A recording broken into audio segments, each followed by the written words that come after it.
Okay. Hello, everyone. Welcome to this first conference on the rights of nature. Bonsoir tout le monde. Bienvenue à cette première conférence de lancement sur les droits de la nature. Quelques mots pour commencer. Nous sommes en ligne sur Zoom et sur Facebook. Donc A few words to start.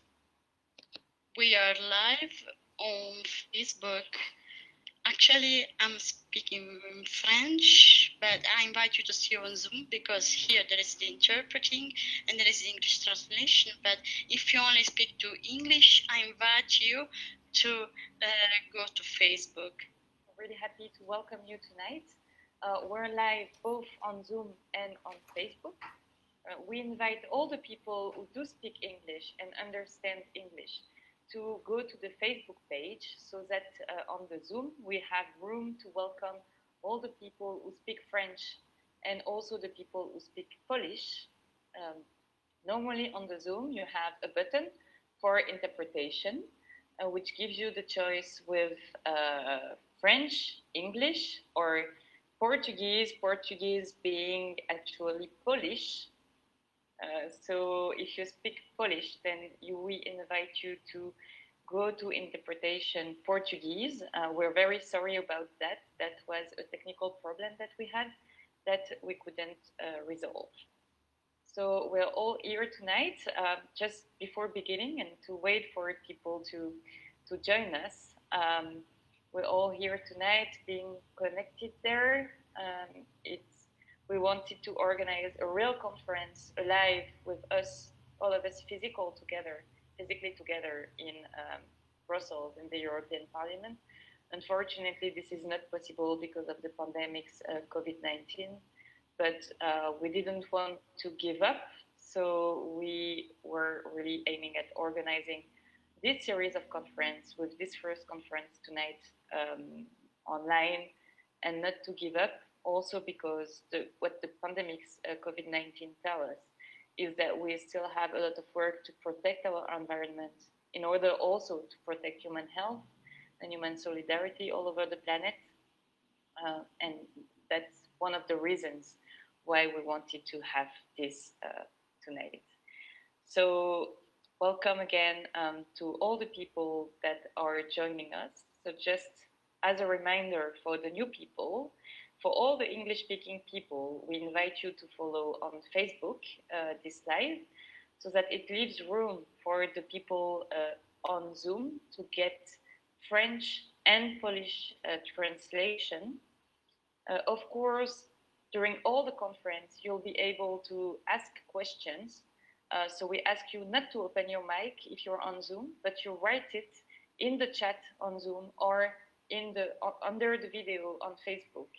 And we have some people here that will gather your questions and then pass them to me as the animator, organizer of this conference, and to the people, the participants to this conference. So we'll just wait 1 or 2 minutes more to wait for the people to join. But really feel free with your questions to ask them during the interventions or after the interventions so that we will gather them and we'll have in the first part a series of interventions of the participants and then in the second part a series of question and answers, but we'll wait for you to, we'll gather them and try to answer everything we can answer. I also like to apologize because Achille Bembe is in South Africa right now where he's working and living. He has electricity cuts at the moment, so he'll join us as soon as he can, which we hope he will. We also try to catch him per phone to see if that's something that is workable. He just had these electricity cuts, so I think he's trying to, find his way. And we really hope that he can join us tonight. If he cannot join us, we will invite him to the next conference that we'll organize. But of course, we really wanted to have him. So we also wait for him to arrive, crossing our fingers for that. Aude and Philippine, you tell me when you think that we can begin the conference. to let me know. Donc bonjour à tous. Pour ceux qui n'ont pas compris ce que j'ai dit, il y a un bouton interprétation. Good morning, everyone. For those who didn't understand what I said previously, you have the interpreting channels. So you can choose the language you want to follow the conference. So you have English, French, and Polish. Pour les intervenants aussi, l'interprétation est accessible. For the speakers, well, they have the English interpretation available in English and French, so you can choose between two channels.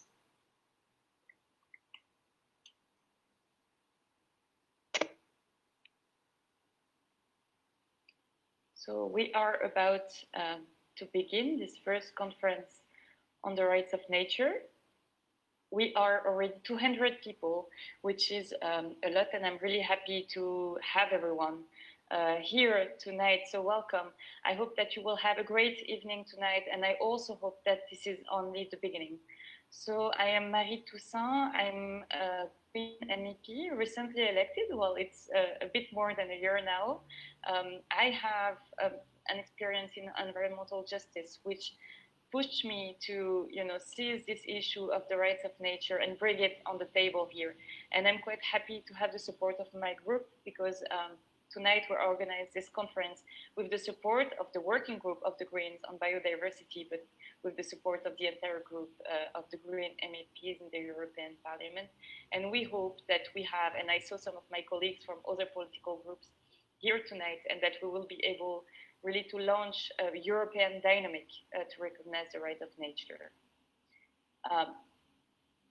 The EU, the slogan of the EU is unity in diversity. And since at least 1762, when Rousseau wrote Du contrat social, the social contract, the nations and the EU tried to build peace and prosperity for the human beings. With the European Enlightenment that we are so proud of, this philosophy that is at the basis of our societies, we tried to build a citizenship which would make us, all of us, equals in front of the law, as in democracy, and also equals in dignity. We've been trying to build social systems to fight against poverty and reduce inequalities. We've been trying to end with wars, especially since the Second World War, and with cruelty. But we forgot something that is essential. We forgot that we were only a part of the living, that we belong and depend on the living. Left and right united, we've been purchasing growth and technological progress in denial of human knowledge. And we know from the work of Philippe Descola that in many societies around the world, especially among the indigenous peoples, this knowledge that we are intrinsically a part of the living has not yet been forgotten. We also know that in Africa, a charter of environmental rights adopted in 1982 made us a part of the living. We know also from the principle of environmental justice adopted in the US in 1992 that even in developed Occidental countries, this knowledge was here at the heart, in our hearts. And of course, we saw around the world a big wave to recognize the rights of nature, beginning in Bolivia and Ecuador from the years 2007 and onwards. But if we think about it, we also know that the link with nature is also at the core and is still at the core of the European culture.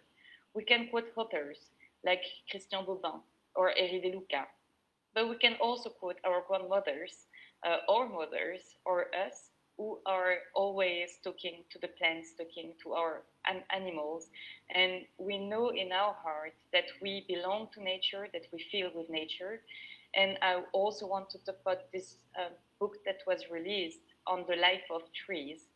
And we've been knowing for a while now that animals feel and that they are supposed to be taken with dignity and consideration as, living beings.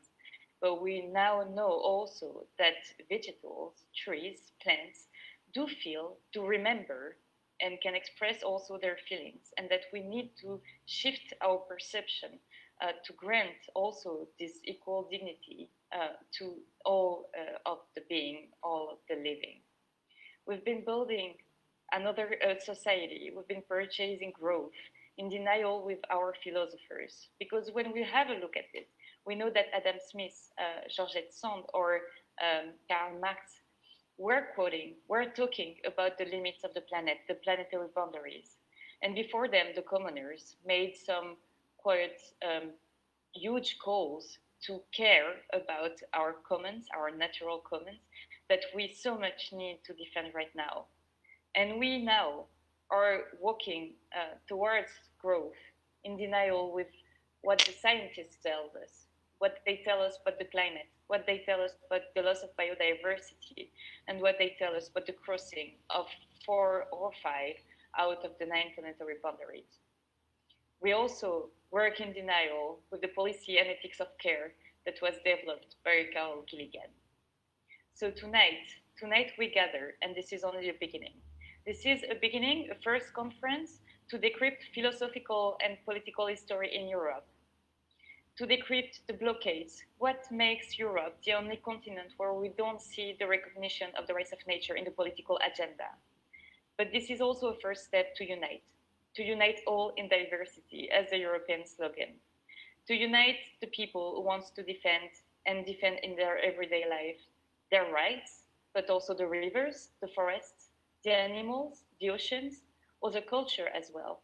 And also to remember the wisdom of our ancestors, the wisdom of our artists, the wisdom of our own philosophy, which we have in our art. So tonight it's about unity and diversity.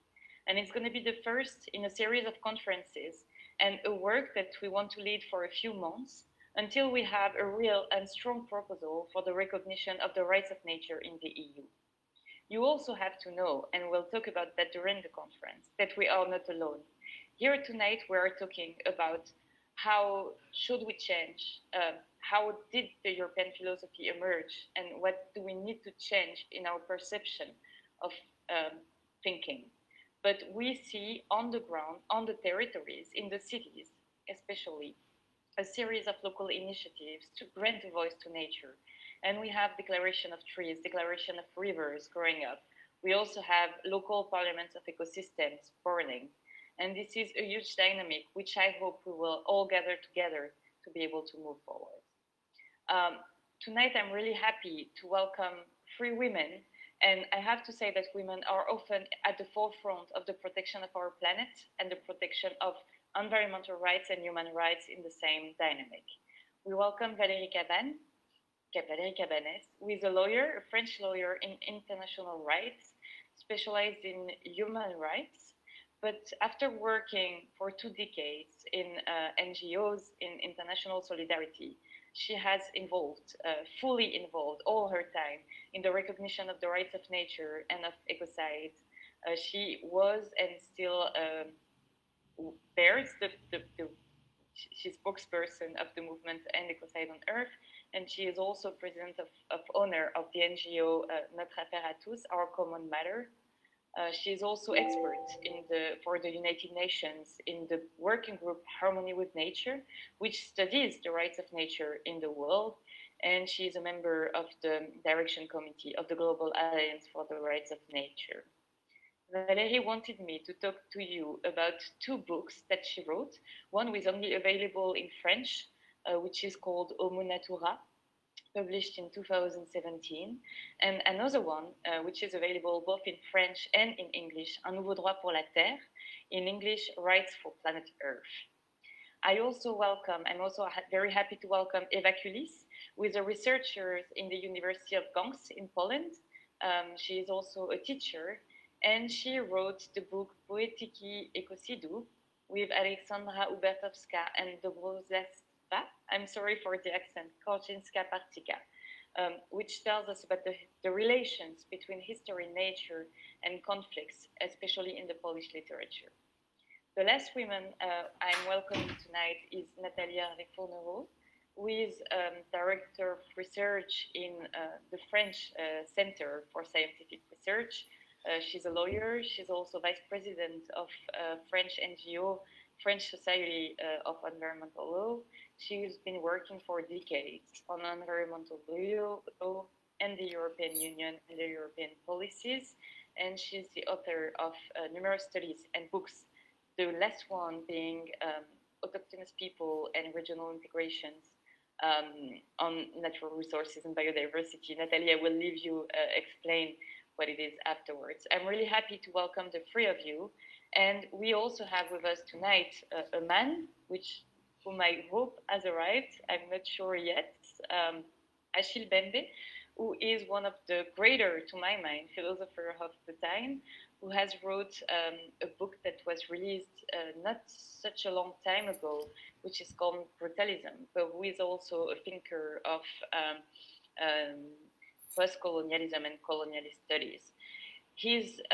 What he has to bring us is really important, but the problem is for tonight that we have, he just wrote us just before the conference began to tell us that he is under electricity cuts. You know, he lives and works in South Africa, so he's not here yet, and we hope he's going to be able to join us tonight. But if he doesn't come tonight, then we'll invite him again during our next conference. And we already have a lot of women here tonight that will have very valuable information to give us and very fascinating discussions. I hope and I know that we will have this. So before beginning, with our participants, I just wait to see if we have some questions. And I saw that people from Nigeria, from Bolivia are here, and from Istanbul. So this conference is global. Thanks a lot, everyone, for being here. And I'll answer thematic questions afterwards, but don't hesitate to send us the questions and we'll try to answer everything. So since Achille has not arrived yet, Valérie, if you agree to begin with maybe your appreciation of nature rights, but also by sharing with us your knowledge on the rights of nature throughout the planet. Thanks. Yes, good evening to everyone. Thanks, Marie, for inviting me for this first conference.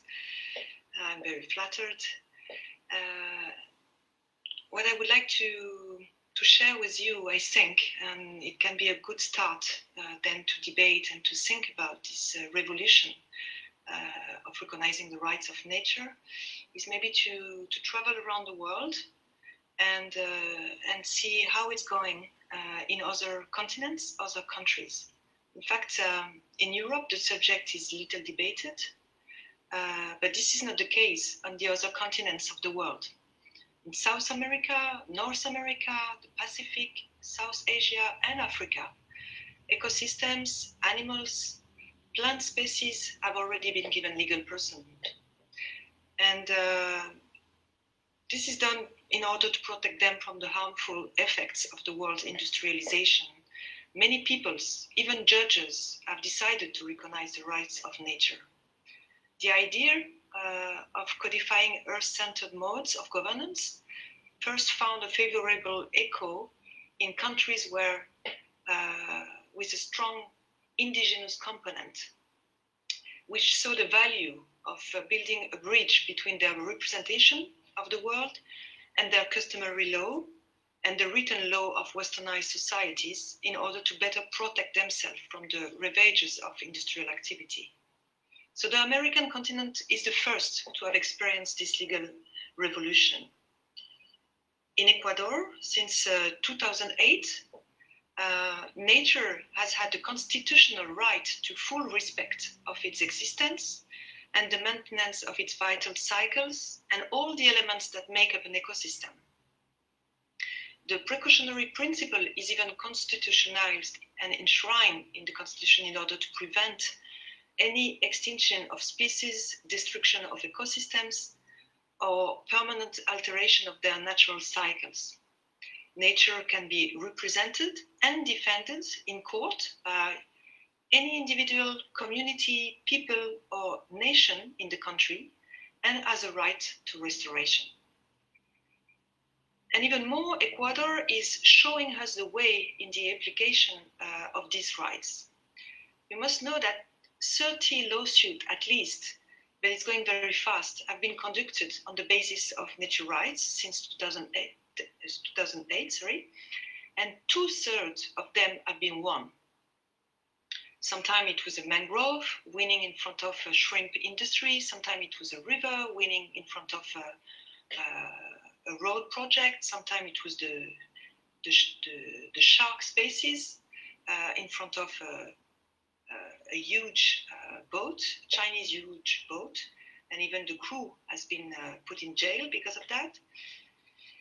And as a result, in Bolivia followed Ecuador in 2010 and enacted a law based on its constitution entitled Law of the Rights of Mother Earth. Then in Mexico, the states of Guerrero in 2014, Colima in 2019, and even Mexico City, which was formerly the Federal District of Mexico in 2017, recognized the rights of nature in their constitution. In 2018, that was in Brazil, that two municipalities, the one of Bonito and then the one of Pau d'Alho, decided to amend their organic law to recognize the rights of nature, and it happened also in the city of Santa Fe in Argentina. And then, if we go to the north of the Americas, in the United States, Indian nations have started to adopt laws to recognize the rights of nature in general, or for specific ecosystems on which they depend since 2016. That's the fact. It happened for the Ho-Chunk Nation, for the Ponca Nation, for the Yurok Nation, for the Nez Perce tribe, and they have done that really to protect themselves from destructive industrial activities on their territories. So rights have been given to rivers, have been given to few ecosystems, but also granted, and that's the first time in the world, to a plant species, a wild rice called mamnumin, which is harvested in the lakes of Minnesota by the Ojibwe people of the White Earth Band. But it should be noted that the recognition of the rights of nature is not only due to the Native Americans in the United States. And this is very interesting because we don't know that in Europe, but a lot of American cities, more than 30 American cities, as early as 2006, have passed charters to recognize the rights of nature and the rights of local communities. And the latest to date is the city of Toledo in Ohio, which voted in February 2019 in a referendum in favor of a Lac Erie Bill of Rights, which is the 10th biggest lake in the world. And they gave the lake the legal right to exist, to prosper, to evolve naturally. Of course, beyond its symbolic significance, this referendum has a legal significance because by giving legal rights to the lake, the people of Toledo hope to be able to sue polluters, especially the agro-industry polluters, on behalf of the lake. On the African continent, it's starting too. In Uganda, in February 2019, a law has been passed. Nature has become a subject of law. It has the right now to exist, to persist, to maintain, to regenerate its life cycles, structures, function, and evolving processes. And every person has the right to bring an action before a court of a competent jurisdiction for any infringement of the rights of nature under this act. And the government has the duty to apply precautionary and restrictive measures with regard to all activities that may lead to the extinction of species, the destruction of ecosystem, or the permanent alteration of natural cycle. In Tanzania, there is an initiative today which has just been launched to recognize Serengeti Park, which is one of the wildest parks in Africa and one of the most beautiful, but also the Mara River as subject of law. In the Pacific, I'm sure that you heard about what happened in New Zealand. New Zealand has led the way in ruling on endangered and emblematic ecosystems in their territory. The Te Urewera Park, the Wanganui River, the Mount Taranaki are now recognized as living entities and legal persons. And the Maori tribes, which depend on their ecosystems and where they live since centuries, have obtained the signing of these agreements with the parliament and have committed themselves to unite in the protection of the interests of those ecosystems, as they say, on the basis of their physical and metaphysical subsistence, because they are linked to them and they want to maintain them.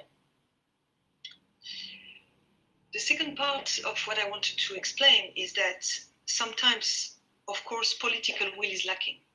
And in this case, justice can be a very good ally. I will give you the example of Colombia.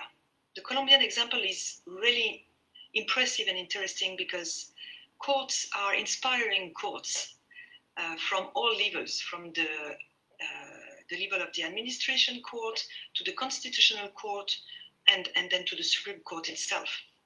In fact, the Constitutional Court in 2006 was the first one to recognize rights to a river, the Atrato River, which is huge, 700 kilometers, damaged by illegal gold mining, destroying forest and river ecosystems, polluting the river, making the communities living on its banks sick.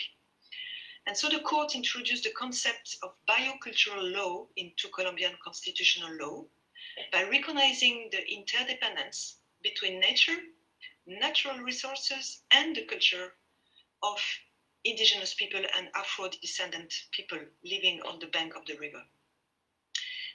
This judgment has inspired many other decisions for the Combemia River, for the Cocora River, for the Coelho River, for the Cauca, and then even the Plata rivers. So other aquatic biomes became subject of law through other judgments, like the Paramo de Pisba, which is highlands, the Pisba Islands near Bogota, providing water for 80% of the population. And then finally, and this case is very interesting, the Colombian Supreme Court decided in 2018, seized by 25 young plaintiffs denouncing the galloping deforestation within the Amazon in Colombia, the Amazon forest, decided on one hand to recognize the right to life and a healthy environment to these young people and even as future generation. So they recognize them as subject of law as future generation, which maybe is one of the first time in the history of the law in the world. But on the other hand, they decided to grant legal personality to the Colombian Amazon forest, which became the holder of the rights to protection, preservation, maintenance, and restoration. La page d'après, comment tu l'as eu? Je peux pas le coincer. Alors, sorry, not, wait a second, Valérie. Philippine, if you can turn off all the micro of the people except from the person who talks, we're sorry about that. It's fine now. I think, Valérie, you can talk. Sorry for that. Non, mais je l'avais. Toi, tu l'as désactivé. Alors, c'est qui l'a désactivé? Alors non, là vous l'avez réactivé. Voilà, laissez-nous faire. On va désactiver. Voilà, vous êtes bon là. Vous touchez plus rien. On est bon. Merci beaucoup. So on the other side of the world, there have been also court decisions which were really impressive, especially in Asia and especially in India first. That was in 2017 in the northern Indian state of Uttarakhand, where the High Court of Justice decided to recognize the Ganges, this huge river and sacred river in India, as a living entity, and also its tributary, the Yamuna River, because of the pollution of the Ganges and faced with the incompetence of politicians to deal with this pollution. So they granted them the legal personality, but it's interesting to know that this verdict was challenged, and I think rightly challenged, because the judge recognized the Ganges as having rights, that's okay, but also duties and obligations, like a human being, like a human citizen. And I think it's a mistake that should not have been done, because Earth's jurisprudence is based on the idea that the rights recognized for ecosystems are very specific and in relation to the roles they have to play in sustaining life. It is not a question of giving them human rights. It's a question of giving them, like Thomas Berry, who was one of the big philosopher and thinker of the rights of nature, explained, when you give rights to fish, there are fish rights, okay? They are not human citizen rights. So the Uttarakhand High Court made a second judgment, more cautious, and they ruled recognizing as subject of rights all the Himalayan ecosystems within its territory, like glaciers, the Gangotri and the Yamunotri glaciers, which are threatened by climate change, rivers, streams, lakes, springs, waterfalls, and even the air, even the grasslands, the valleys, the jungle, the forest, and they refers to their intrinsic right to exist, to maintain, to regenerate their own vital ecosystems. And this decision in Asia had a small snowball effect at the national level and at the regional level. There have been some ruling in Madhya Pradesh states also, but there have been a huge ruling in Bangladesh. That was in 2019. The High Court granted the Turag River the status of a legal entity and declared after that that this status will be applicable to all rivers in the country, more than 450 rivers in the country. So what about Europe? We are the last one, and I think, and we'll debate on that, but I think it's really due to our culture and the values that we have developed through our philosophy, but also the way we behave with nature and the way we behave with the idea, the dogma of growth, economic growth, and thinking maybe that we are able to, to purchase and to grab all resources on Earth like they are infinite, but our world is finite, and we have to remember that. But if you want, I can tell you that about the few initiatives which are emerging in Europe, because it seems that, as Marie expressed in the introduction of the conference, the conscious of the people is changing. The pandemic also has helped that because we feel more vulnerable and we understand that we are depending upon the good health of our ecosystems for our own health. And I'm French, and I can tell you that in France, for example, there are some principles in law which are slowly opening the door to the recognition of the rights of nature. For example, there is a principle which is the ecological prejudice, which has been recognized after a disaster, an oil disaster in France, the Erika disaster, and the judge recognized the intrinsic value of the marine ecosystem at that time and fined Total, which is an oil company, huge multinational, to repair the ecological damage independently of the value of this ecosystem for humans, or independently even of human victims or economic victims. So we are at the age, by recognizing the intrinsic value of ecosystem, at the age of also recognizing the legal personhood of those ecosystems. And there are a lot of initiatives in France raising since few months for many big rivers in France, like the Loire River, like the Lescaut River, which is crossing the Netherlands, Belgium, and France, for the Loire River, which is crossing Switzerland and France. We have also political requests and studies which have been launched even by the city of Paris about the Seine River. And there are a lot of initiatives going on within the metropole. But the first territory, the French territory, who really decided to think about this was the Loyalty Islands, the province of the Loyalty Islands in New Caledonia. And that's not a mystery, it's because those islands are occupied by 90% of indigenous people, the Kanak people, and they have the freedom since the Noumea Treaty to draft their own environmental laws.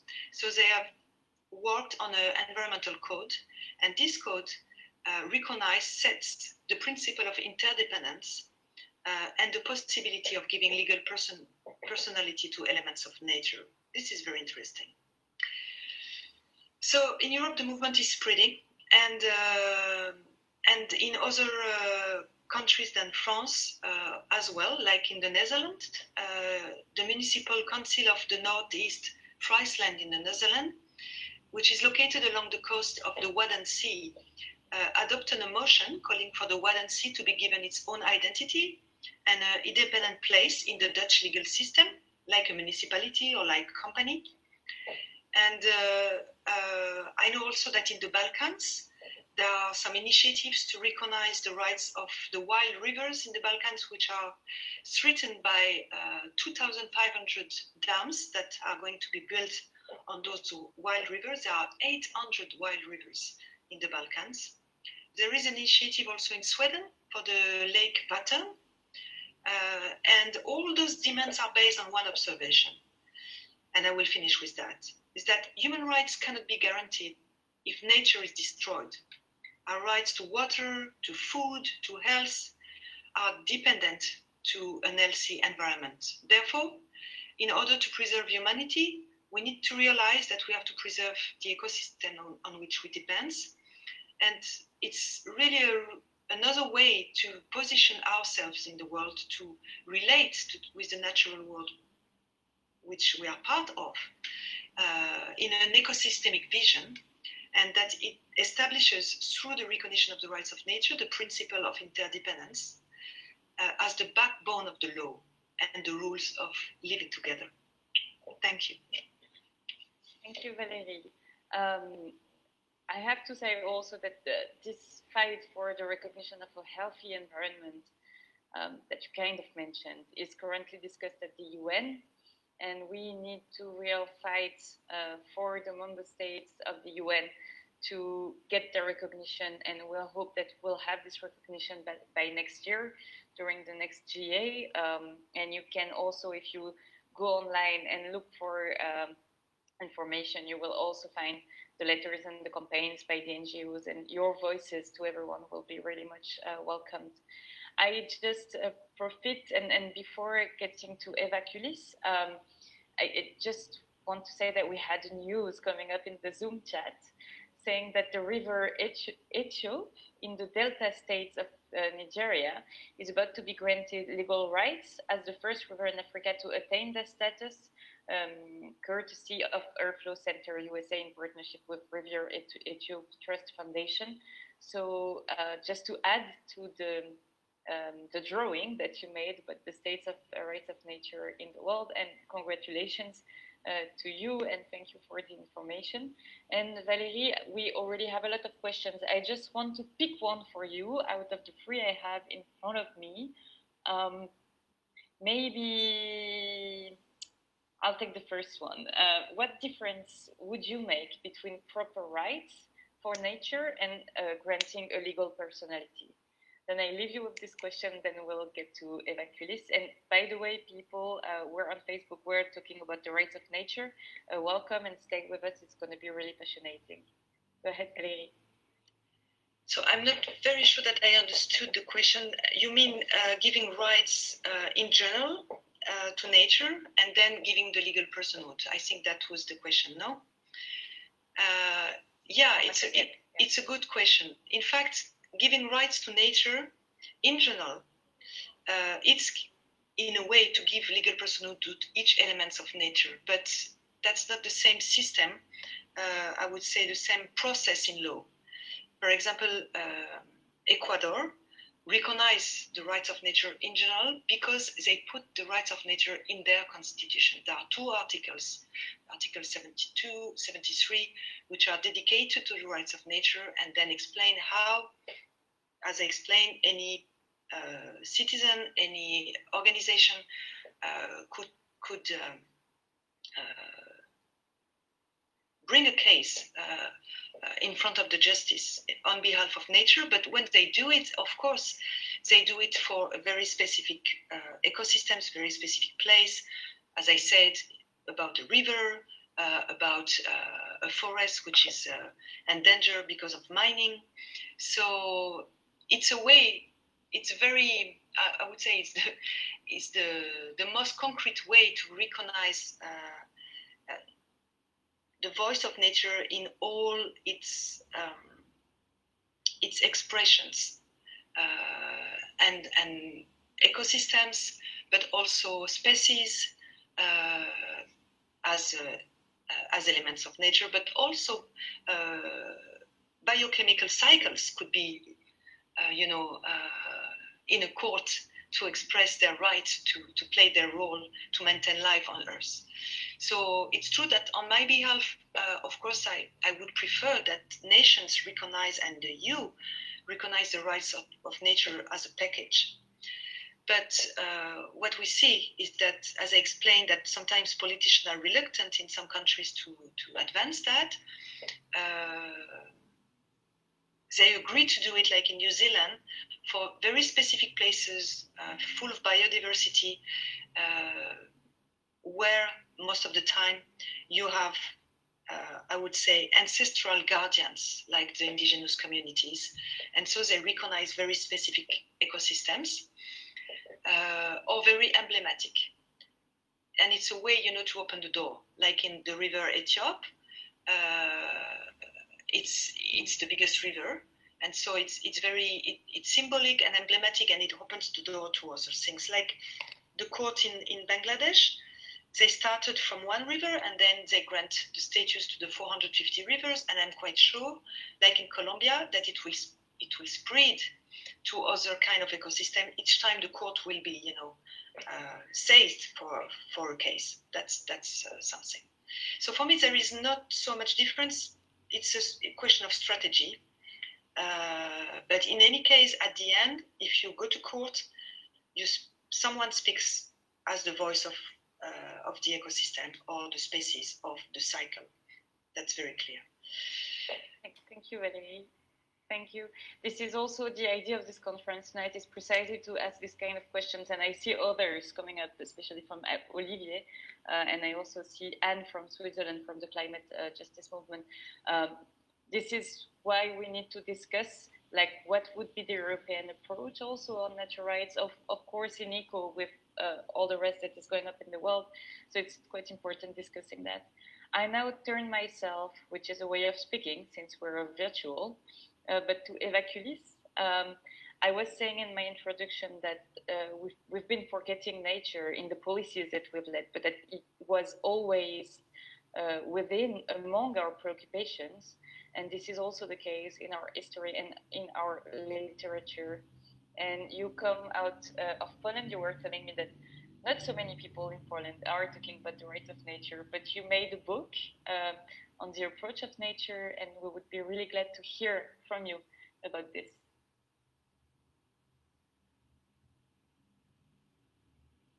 Dzień dobry. Dzień dobry.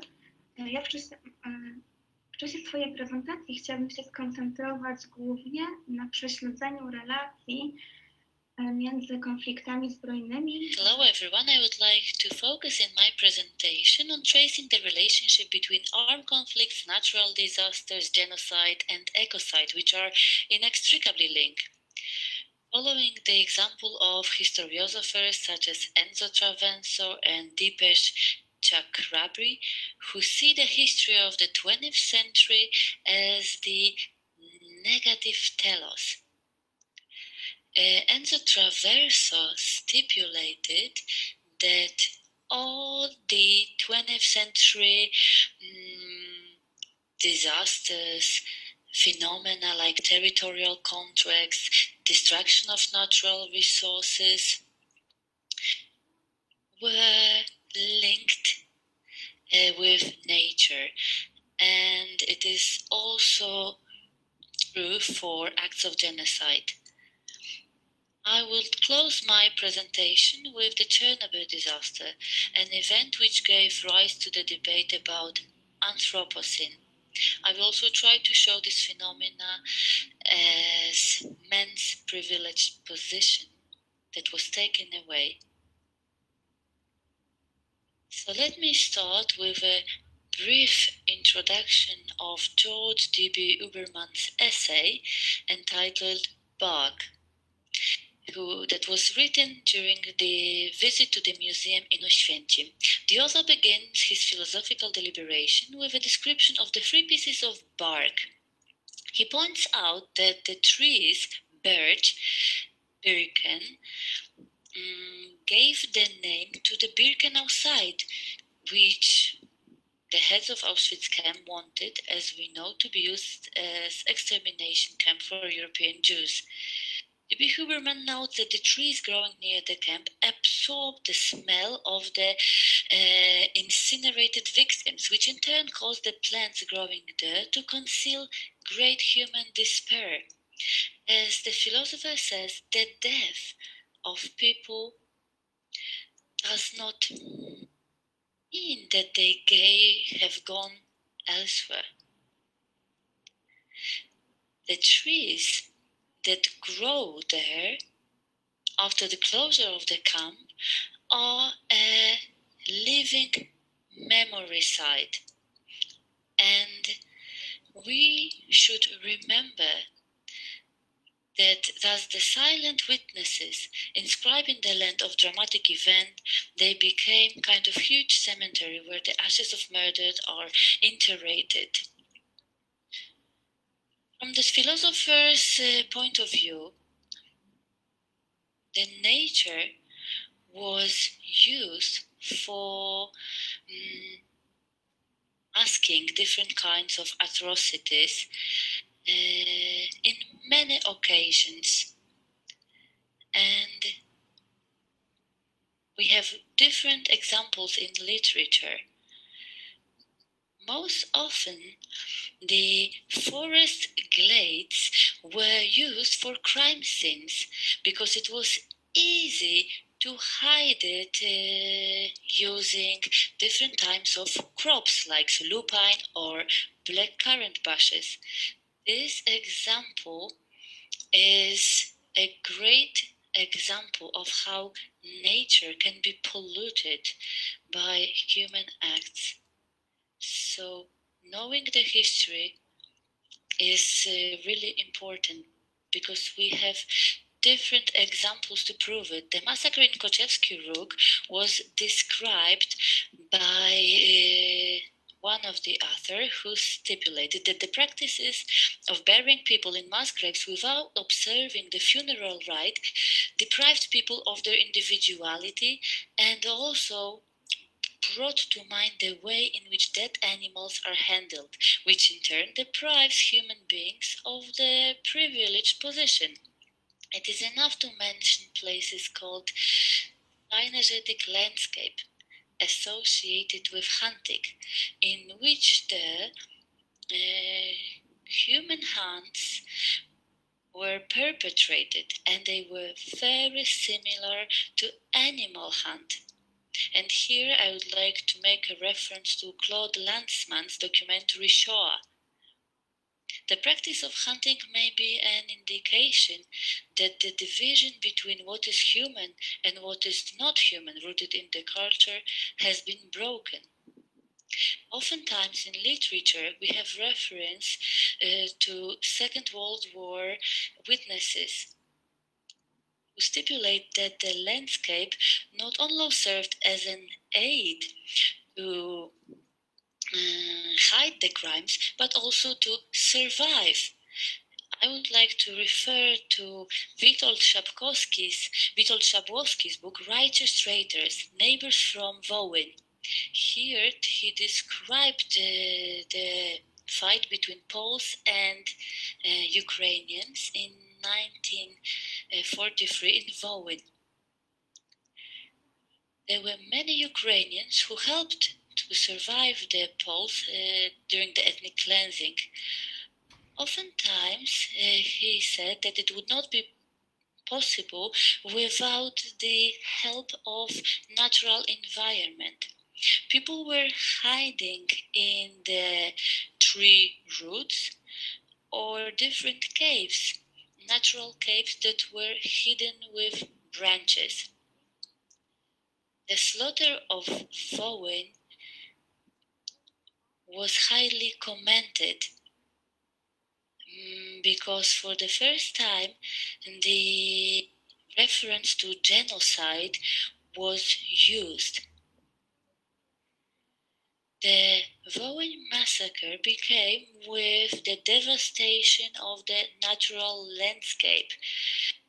Different orchards or fields were destroyed at the first time, and only there people were killed. What is more, the description of mass graves are also very specific, because the bones of people that were murdered there are now embedded in the parts of the roots of the trees who grew there. So here we have a blend between the human and non-human elements. The material traces of the crime are extracted thanks to the force of nature. Torrential rains producing marshes that reveal human remains buried in the ground, the falling water level in the ponds, on the bottom of which ashes were scattered. A similar way of thinking can be found in the publication entitled The Chernobyl Herbarium, where the authors present a reflection on the status of testimony after a nuclear disaster, trying to give a voice to plants themselves, growing near the size of the reactor explosion. The plants were also radiated, and the authors were using special cameras show how the plants can tell their own story. Moreover, I believe it is very important to remember that the plants were more resistant than the human beings, because some external situations make us really feel small, because the bodies of people radiated in Chernobyl went in dismay. However, now the plants can give us the testimony of what happened.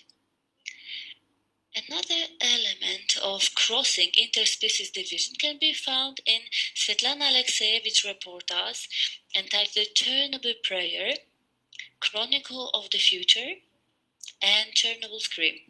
The author, gathering testimonies of the inhabitants of the Polish-Ukrainian borderland, tried to show that the explosion of the nuclear reactor hit both human and non-human forms. And what is more, this catastrophe proved a quite clear way that the technology with which man tried to legitimize his position as a strong subject has become a source of its weakening. The description of the events taking place after the explosion of the Chernobyl reactor requires use of post-humanistic optics, according to which man is shown in a relationship with non-human world, nature or technological beings. At this point, it is worth mentioning that robots were used to remove the effects of the disaster, tasked with carrying radioactive waste from the roof of the reactor. In the course of work, however, it turned out that the radiation was so strong that it caused the distraction of the robots. This situation meant that the work intended for machines had to be done by people called biorobots, living machines that could only stay on the roof for 40 seconds and had to work according to strict instructions. This example shows that the division into species classification are being called into question, underlying that borderline experiences force people to transcend humanity. What is more, the nuclear disaster of 26 April 1986 seems to be the fulfillment of an apocalyptic vision of a world without people. The history of Chernobyl shows the price men had to pay for an anthropocentric vision of society. The price was the exclusion of nature from the world. But wild animals can live there. For example, wild birds, lynx. Another great example proves that the nature can deal without a man. And now we can ask ourselves, can the man deal without nature? Today's ecological problems come after an apocalypse, the most important elements of which are genocide and Chernobyl disaster. These events provoke the development of an attitude based on care and ethics, as well as vigilance for the fear of a repeat of possible disaster scenarios and the resource of genocide. We as society should also give us some food for thought. We need to establish our new approach, ethical, based on ethics, and history shows that unspoiled spaces or natural resources can be the cause of military conflicts, generating a conflict in which genocide and ecocide interweave and in which natural resources are at stake appears not so much likely but necessary when we take into account the shrinking green areas and pollution of water bodies progressing at an unprecedented rate. The events of the 20th century make it clear that the end of nature is also the end of humanity. Thank you.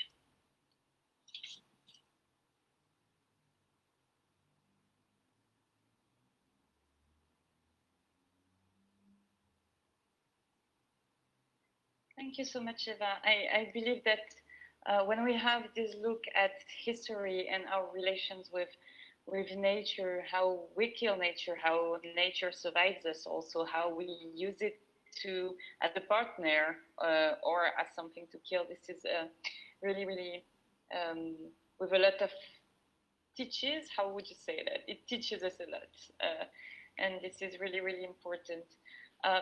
As I was saying, in your country, you don't talk so much in Poland. You don't talk so much about the rights of nature. What would be, in your interpretation, in your view, the biggest challenge for the recognition of the rights of nature?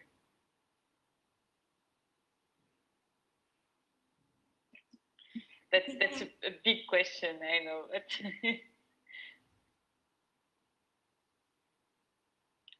W moim odczuciu chyba In największą... my opinion, I think the biggest challenge or the biggest obstacle of rights of nature in Poland would be accepting the situation that the humans are not the most important, are not the dominant species.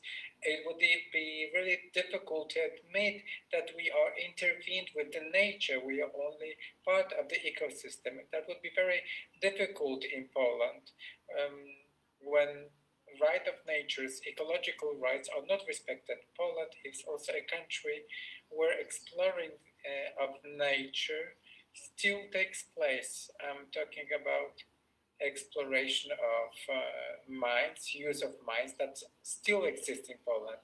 So I think that this approach that people shouldn't use the nature and that we are still part of nature, that would be the greatest challenge.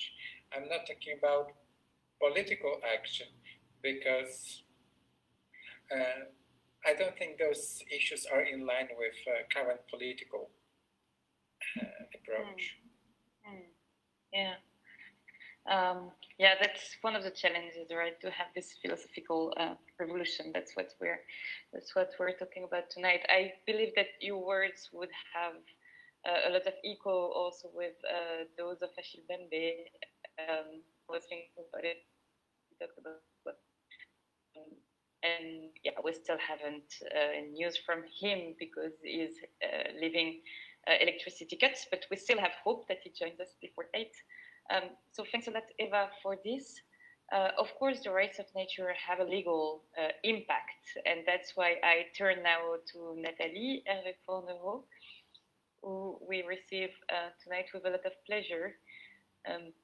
You've been working for a long time now on environmental law, not nature rights in the EU, and it's really interesting also to have your view and your analysis on environmental law, the rights of nature, where we stand now, and what are the challenges in front of us. Thank you, Nathalie. Yeah, thank you very much, Marie, for your invitation to participate to such debate, so very interesting debate. And good evening, everybody. So I just want to give you a few points of view of a question of the reconnection of right of nature under the European law. The EU law is one of the major actors in the field of legal protection of nature. Despite its substantial legal corpus covering many aspects of environmental issues, we are facing to the accelerated decline of biodiversity and the severity of this ecological and socio-economic impact of climate change. This emergency situation forces us to imagine new evolution, even transformation of the legal framework to better protect the environment, and also to build new socio-economic. Aby budować nowe wspólne inicjatywy jak Green Deal, Zielony Ład. Well aware of these imperatives. The gaps and the inadequacy of legal nature protection are widely known, and for many years, several solutions for improving legal protection of nature have been proposed, and some have already been tested. The reconnection of the right of nature may be one of the avenues to be followed, among others, at the EU level.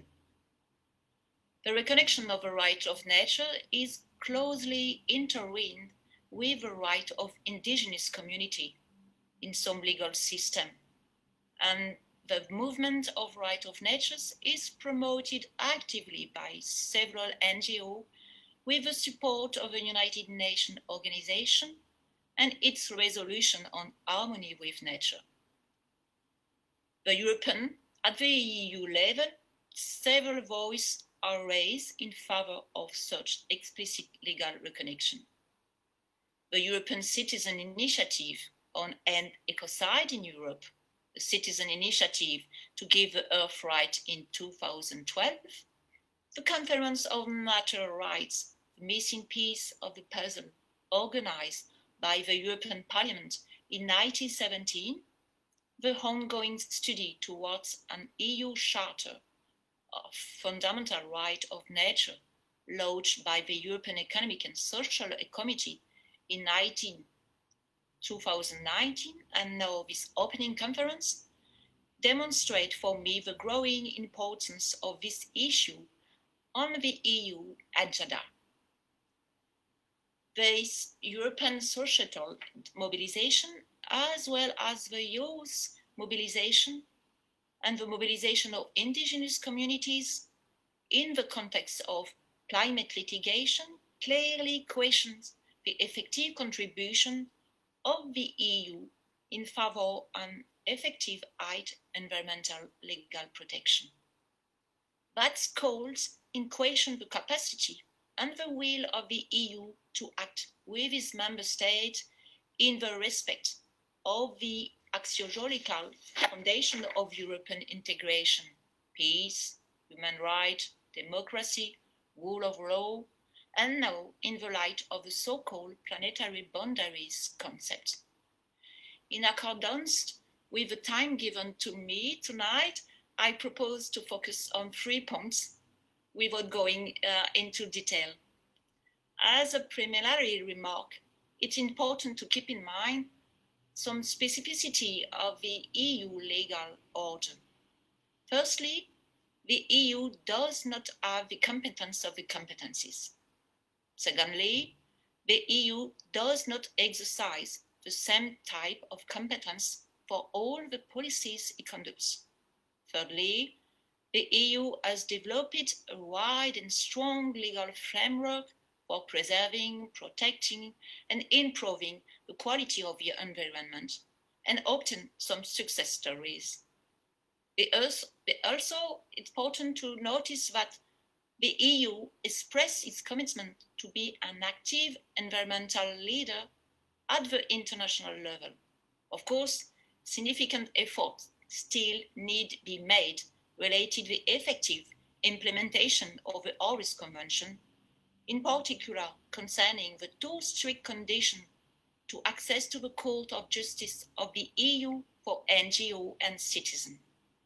However, the Charter of Fundamental Rights of the EU does not recognize the right to a healthy environment, unlike several member states, at least according to the treaty and the Charter of Fundamental Rights. A high-level environmental protection requirement must be integrated into the definition and the implementation of the Union policy and activities, in particular with a view to promoting sustainable development. Having said that, we can focus now on the three issues I want to discuss with you tonight. My first question is related to the significance of this mediatic grace for the recognition of right of nature and its potential added value in relation to other legal avenues for strengthening the environmental protection by the EU. Before questioning the potential legal relevance of the recognition of right for nature, the substantial content of such right and the condition of their implementation under EU law, I think it's very interesting to take into consideration what this societal movement of nature right wants to tell us, and which kind of understanding and vision of the current environmental protection by the EU the supporters of this movement have and expressed. Whether we share or not share their ecocentric vision of living together in harmony, both human and non-human beings, this philosophical question clearly challenges the law, in particular in Western countries. Their call for the law is revealing. If law is the artisan of the limit, law is also the artisan of the relationship and the interdependencies, reflecting the value of a society at a given time. The intrinsic value of nature and the need of ecosystemic approach have already been progressively recognized by different EU directives in the light of the International Convention on Biodiversity. If we give you some example, we could take the example of Natura Directive, which aim to maintain and restore the natural habitat and the population of species of wild fauna and flora at a favorable status, taking into consideration the protection of the ecosystem functioning and the integrity of the natural seeds. Another example could be related to the directive on environmental liability. It concerns exclusively ecological damage, but affects, for example, the long-term natural distribution, structure, and function of natural habitat and wild species protected under the Natura Directive. But I think that the movement of right of nature invites us to go beyond. The legal protection of nature does not be only based on biophysical scientific data, but it needs to integrate ethical aspects and cultural pluralism related to the relationships between human and non-human beings, which are much more than just economic or market relationships. Like others' mobilization, claiming the right to a healthy environment and the respect of human rights for current and future generations, this movement of right of nature focuses the advocacy on right-based approach and also on the strengthening of a participatory democracy. All these issues, intrinsic value, emotional and cultural relationships, new forms of democracy and justice, access to justice, and effective judicial protection, promoted by different lawyers, including the movement of natural rights, are crucial in order to force the public authorities and the company to act in the respect of the existing environmental protection law, but also to reinforce the legal protection of nature by all the European policy and the member states. My second remark concerns the potential risk of an excessive media coverage of the question of right of nature. It may seem paradoxical to say that, but the question of the recognition of right of nature is not a neutral question or a simple technical question. It is doubly a highly philosophical and political issue, and ambivalent and controversial subject included in the world of the law. But it is then important to prevent the risk of the misunderstanding or manichean simplification, which could provoke counterproductive and dogmatic disputes on this issue. We no longer have time for division, and we need to promote robust legal arguments to convince decision makers to change the system. I think it's also important to be aware of the risk of the instrumentalization of the debate of this approach on right of nature.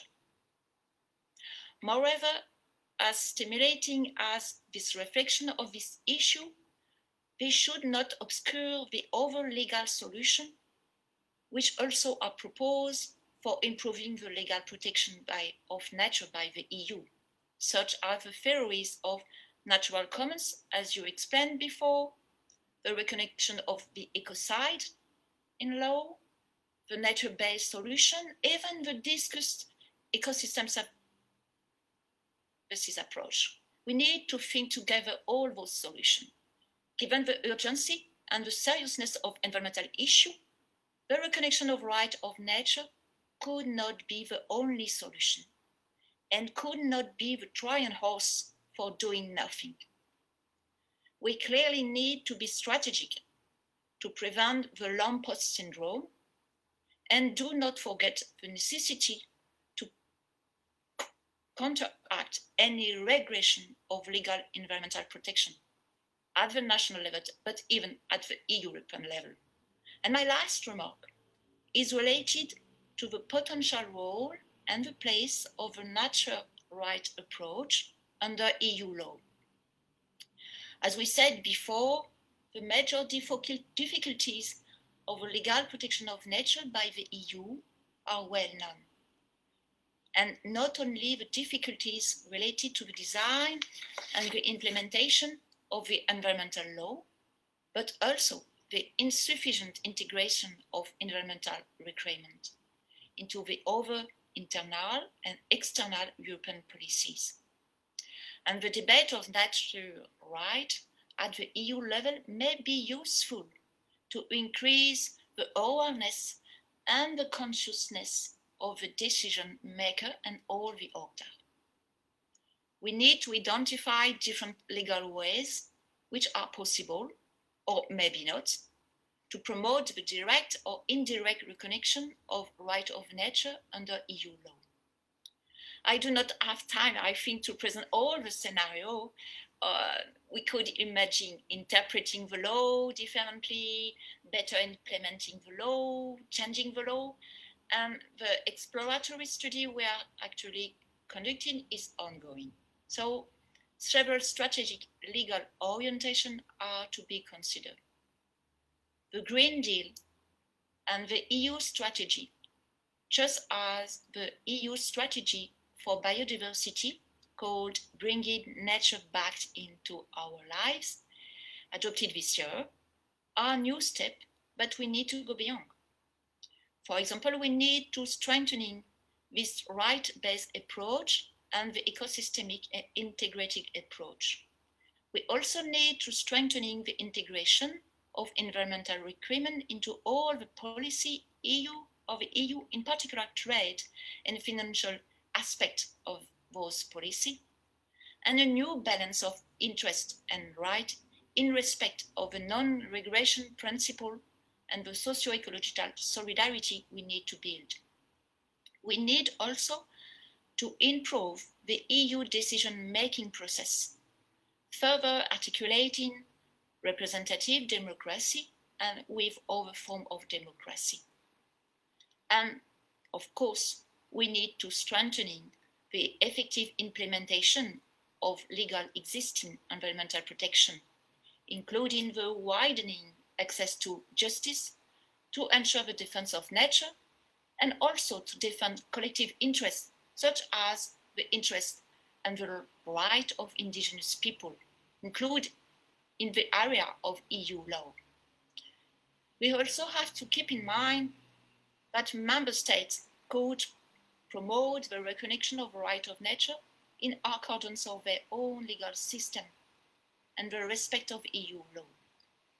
And on the eve of the adoption of the 8th program related environmental action called Turning the Trend Together, the required legal transformation are considerable, and the EU responsibility and duties included the European Parliament must be substantial to build a safe and fair operating space for humanity and all living beings. Thank you, and I think I will be too longer, but I'm sorry, it's not my native language, as you can imagine. Thank you.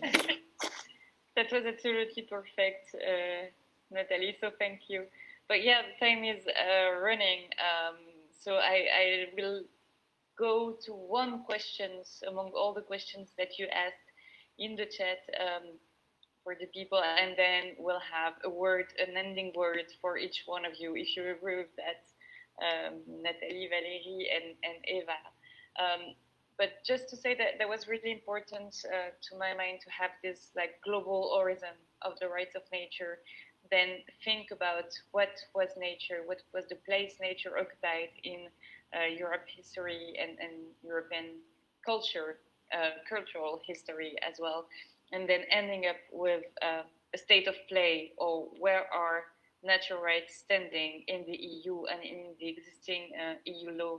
That was quite interesting, and I know that we will keep on digging during the coming months into all the scenarios that you, Nathalie, talked about, and the idea is that we dig into it all together to have, in the end, a consensus as a political approach, while we have all the lawyers and experts also formulating proposals on all the scenarios.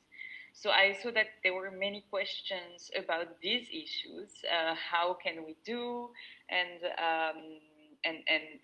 what will be, how will it be, and all this. But this is really what we want to work on.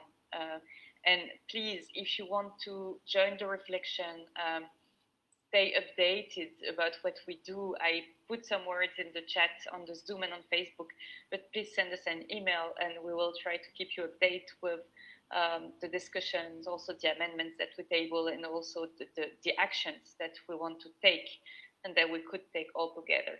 So I will just pick, and that's my choice, my autonomous choice. So I'm sorry for all the other questions, and really please feel free to send us emails.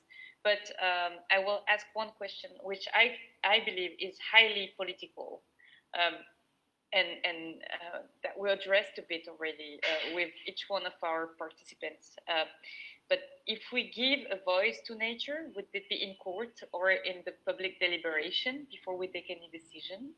Who would be this person who speaks for the court? Would it be an NGO? Would it be any individual?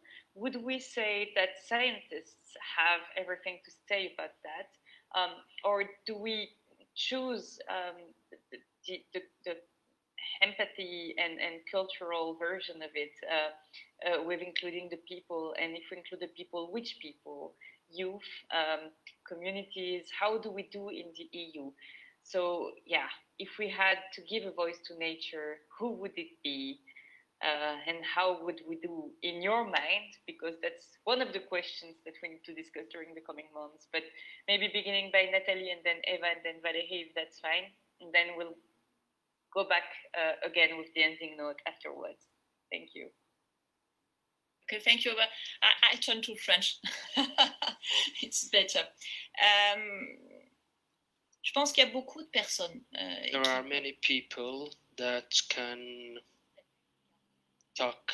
be the guardian without recognizing the right of nature. It could be the European Commission, it could be an European institution, it could be a member state. Everybody could play a role. So this is the message that I want to give to the EU Parliament.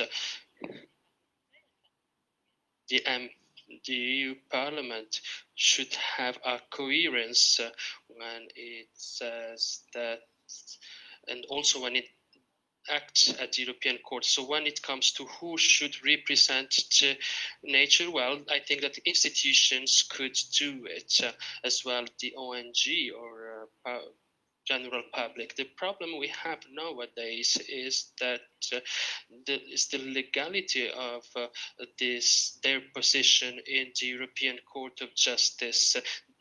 Individual cannot access at the moment at the European Court of Justice. The same applies to the ONG. Really quickly, just say that Nathalie just said that we can already push for the voice, give a voice to nature in the institutions when, especially she was saying you MEPs are supposed to talk on behalf of nature and individuals as well in their everyday lives. And one of the difficulties that we have is access to justice, and especially the way it is difficult today for European citizens and NGOs to access to the European Court of Justice. Continue, Nathalie. L'autre aspect. Another aspect would be for example, if we take the constitution in Ecuador, we can see that the constitution in Ecuador says that everybody can go to the justice, which is not the case in Europe. We have a very strict interpretation of the law at the moment. We cannot have a people movement at the moment. The same. So the member states, when it comes to procedures, well, they can act together in a people movement. But for the moment, the EU law doesn't have this. So we should maybe think people movements to have access so that individual or ONG can really act as an actors for the defense of the right of the nature. Okay, thank you, Nathalie. So I hear, I was worried about Facebook in English, but Facebook will get all the English, so they will get all your intervention. And I hope people on Zoom that you understood, because that was really interesting. I switch now to Eva. If you can give us your view on this important issue, please. Okay, chciałam zgodzić się w zupełności. I would like to agree with the previous speaker fully. I believe that we need to act together. It should be supported with a systemic approach where nature gets a representative at the EU level. Those actions should be supported by other tasks related with education, because every individual should learn at school about the rights of nature, protection of the environment and nature. It is key, especially in my country, to change the mindset of people about nature, renewable resources, recycling, and all the related issues. So it is important to start with the basics, work with local communities, but also we should work on a higher level, but education first. Thank you, Eva. And then Valérie, and then we will do a very short ending note because we have crossed the time limit. So Valérie, on the yeah, question. I will add to two elements. The first one, we should not forget that if we recognize the rights of nature at the EU level, I do hope that it will be transposed then in the law of each member state. And in this case, I would say when you go to court, you have to go to court first in your own country. And then if you don't get what you want, you can go to the Court of Justice. But what I mean is that I do hope that in each member state, then each state will find a way, if it's through Actio Popularis, so the popular action, or if I refer to France, for example, we have this system which can bring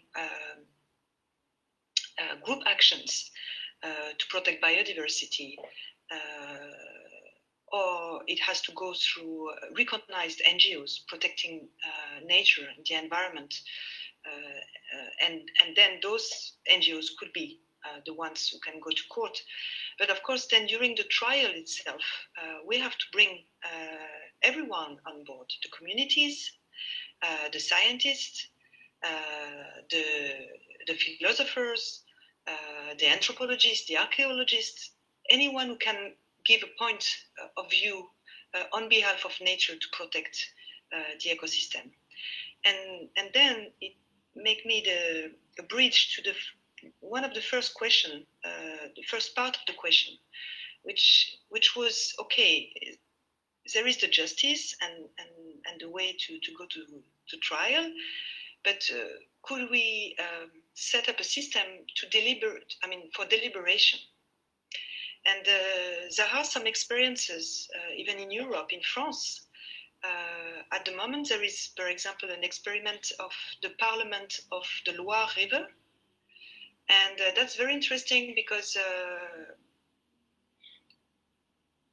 we try and we are audition scientists and sociologists and philosophers and even the people who are using the river, the people who are living on the banks of the river, come and discuss and deliberate to see how they can negotiate between the short-term interest of human beings and the long-term interest of the Loire River. But when we speak about the Loire River, it's not just the water, it's the fishes, it's the sandbanks, it's the people who are living near the river. And I think we should go through those both sides. We need an eco-democracy, which means that now when we discuss about public policies, when we discuss about any projects to set up on a territory, we need to have a kind of deliberation, democratic deliberation, including non-humans within the deliberation, within the room. And then, if there is a problem, we can go to court and someone can bring the voice, and then you have some experts who are coming to testify without looking at their own interest, but on the interest of nature. And that's the judge to decide at the end. So that was just to add some few elements on that. Merci Valérie. So I don't know if that was your ending words, or if you're okay that we consider it is, or if you want to say something. Yeah. Ending words, eco-democracy.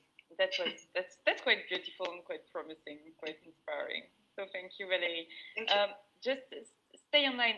We're still almost to 200 online, so it's really okay. But stay, because I'm going to give a word to Eva and Natalie, but then we have a video to show you on the initiatives on the rights of rivers. So I give a word to Natalie and Eva, and then I say you goodbye myself, and then we have a video to show you. So please stay until the end. Natalie, I see that you're ready to talk, so maybe you can say your ending note.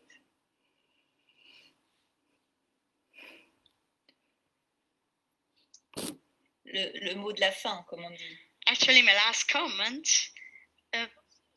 I think that the initiative you launched, it's a very good one. And I think that if you manage also to mobilize other parliamentary groups, this is the opportunity really to address the different challenges I raised before. And I would like to conclude saying that this is a very good initiative, but pay attention because it might be exploited, instrumentalized. So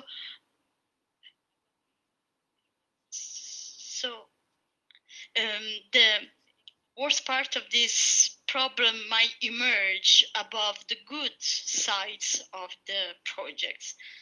That's my last comment. Thank you, Natalie. It's really important for us to bring everyone together in that direction.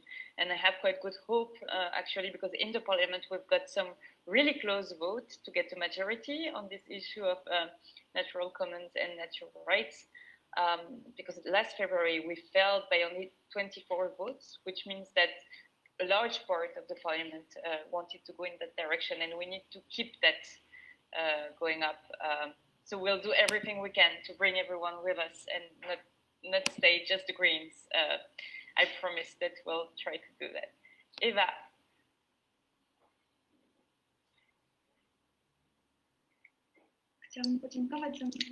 I would like to thank you for letting me participate in this debate. It is very important for me.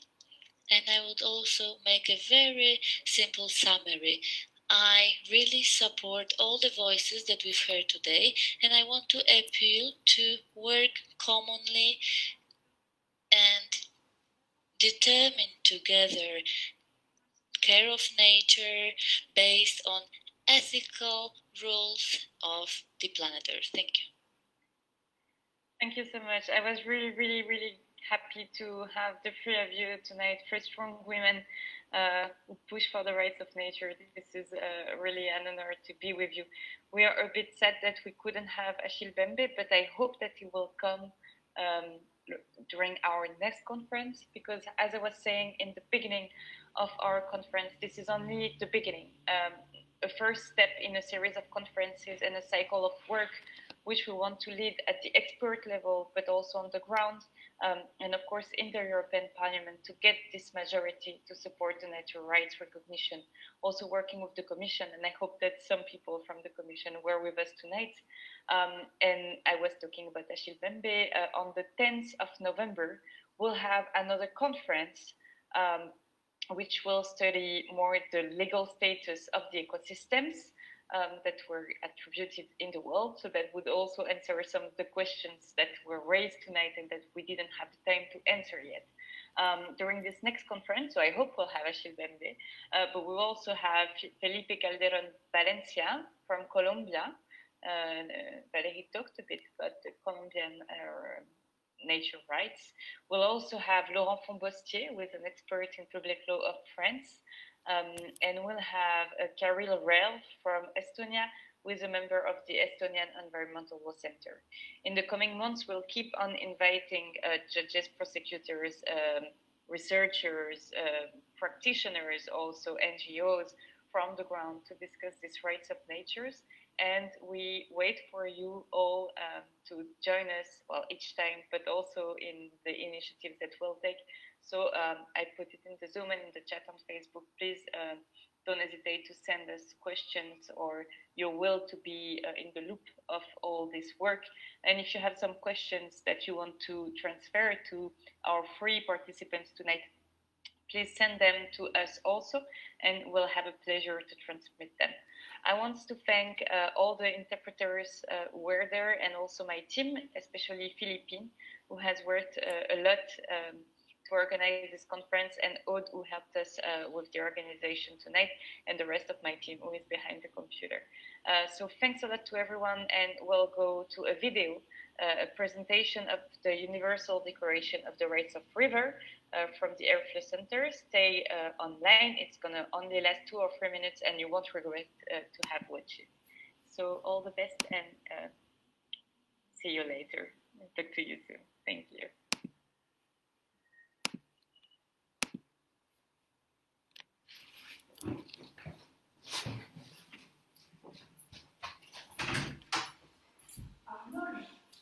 Il faut que tu mettes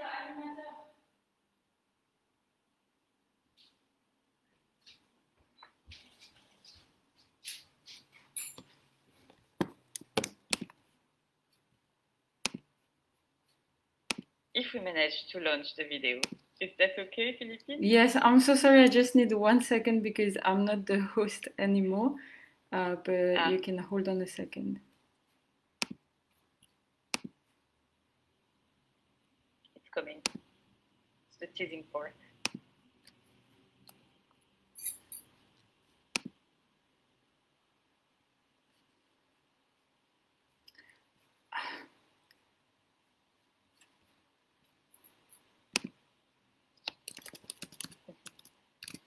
Okay. Everyone is still here, so it's fine. Yeah. Goodbye to all of you. Thanks a lot for your little words on the chat. Non, il faut que tu cliques sur... Ok, c'est bon. Ou pas.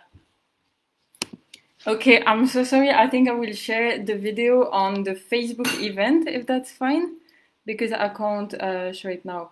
But I will share it on the Facebook event now. It's a great video by the International River Rights Initiative, and you can go check it out. And if you don't manage to go to Facebook now, then we'll post it also on our webpage and on the page of the event, so that you can all watch it and share it also for inspiration. So thank